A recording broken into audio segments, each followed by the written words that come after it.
ఓం నమో శ్రీ వెంకటేశ్వర.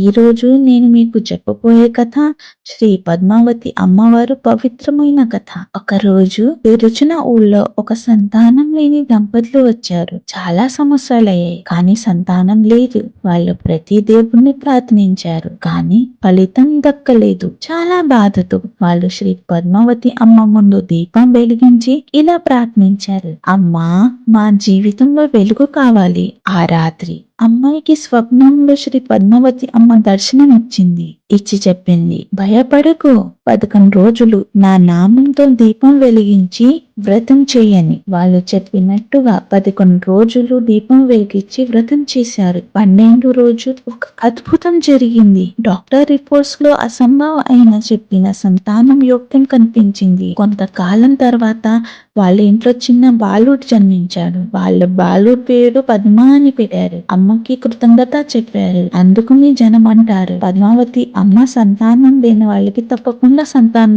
ఇచ్చిద్దని. అందరు అన్నారు, ఇది మా అమ్మ కరుణ అని. పద్మావతి అమ్మ కరుణ ఇలా ఉండేది: నమో శ్రీ పద్మావతి అమ్మ.